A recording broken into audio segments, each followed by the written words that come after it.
This is one I'm a bit more approving on, a bit more approving of. There's a rumor floating around that Disney, even though they didn't announce it, are toying with a X-Men live series.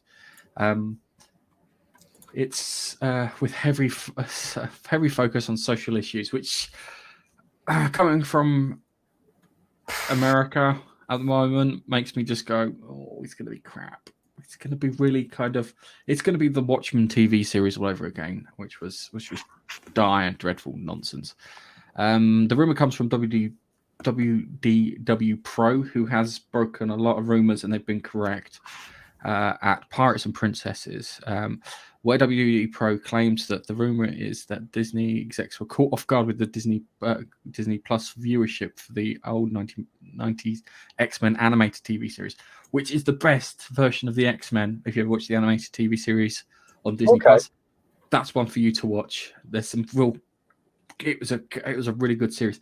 Richard Donner's wife bought the rights to make the X-Men films off of the back of that cartoon series because she watched it and she went, "This is great." My mum enjoyed watching the X-Men cartoon series too because it just told good stories, and that's what you want. You want to tell good stories and the way things work and that. So that was fantastic, and there was lots of kind of things where they were introducing characters, and this is where kind of got into kind of the whole Marvel kind of cinematic thing, along with the Spider-Man animated TV series in the 90s and Batman. So you got those three world-class TV series as kids to grow up with.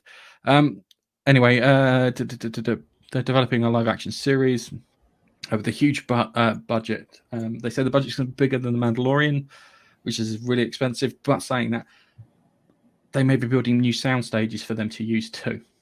Yeah, because Mandalorian's got its own sound stages, so I imagine the setup was probably setting a whole new sound stage, and that really cool thing where they can visualize stuff. So instead of green screen, you've actually got stuff you can see, which is going to be fantastic if that's the case. So that might be part of the bigger budgets coming through. The rumor, so another rumor comes out from Mikey Sutton, who claims that the X-Men will arrive as early as Doctor Strange in the Multiverse of Madness, which will give them an opportunity to appear because from a different universe, shall we say, or they may have be given a whole new origins from the comic book ones, which I'll put into the MCU, which I'm a bit worried about. I kind of like the idea that they've been around for ages, so like Apocalypse and what's his mush Magneto being like kind of in the like kind of the concentration camps and stuff, because that kind of was like a key to his kind of character, and that kind of makes you understand why he is like he is.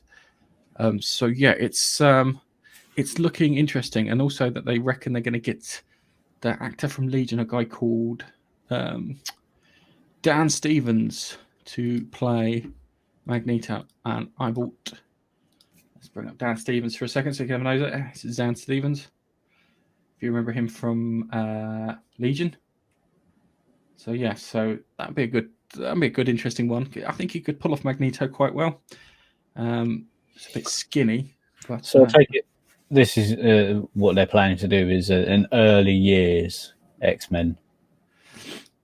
I say early years, it would make it sound like they're little toddlers kicking about, like X-Men babies, like Muppet babies. And the toddler years. No, what I mean is like early to mid 20s, learning. Oh yeah, I know what you mean. This is talking about like Smallville. Yeah, I hope they don't. I want them to. I want them just to go for a straight X-Men series and have done with it. Don't just they've been around for a while. They know their shit and stuff's happening, and they've got to deal with it. And then you can do flashbacks of them developing. It's just that I've had so much. I'm sick of the origin stories now for these characters. I'm sorry. And the whole idea of X-Men was the fact that people were born with these powers, so they didn't have to get into an accident, or their parents didn't have to get killed. They just got the powers, had trouble coping with them, went to school to learn how to get it sorted, and came back. Yeah. So what's his name's academy? The bloke in the wheelchair. What's his name? Charles Xavier. That's the guy. I don't know much about X-Men. All I know is there's a few films. A couple of them are quite rubbish. Yeah. The first two that came out were okay, actually. Especially the ones with Logan in them. Yeah, I quite like them. Where he's in it, I like it because I like him as an actor. Yeah, that's the thing. They have to recast Wolverine. There's a couple of people in the lineup for Wolverine. They suggested someone the other day for Wolverine. I was like, actually, that's a pretty good choice. Tom Holland? No, not Tom Holland. Get Tom Holland on it. He'll do everything. Tom Hardy, maybe. Yeah, Hardy. Tom Hardy might be able to come up with it. Although is he young enough? Wolverine's like a couple of 100 years old. So is he? Oh, yeah, I suppose. Yeah, regenerates. So actually, I remember one of the films that was showing him and his brother running through fields on, in 1914. Yes, you got to skip through time together. He wasn't his brother; it's supposed to be his father.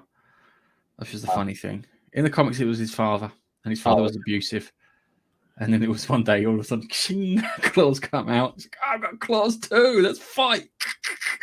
They've been doing all that time. And Logan's not even his real name. I can't remember what his real name is now. It's driving me crazy. Yeah, but yeah, they could do that. I think that would work really if they just did straight X-Men and they did it like the cartoon series in the 90s. I think that would work really well. Okay, his real name. I do. James Howlett. There is. There you go. Okay, James Howlett. I can't remember where he took the name from. Anyway,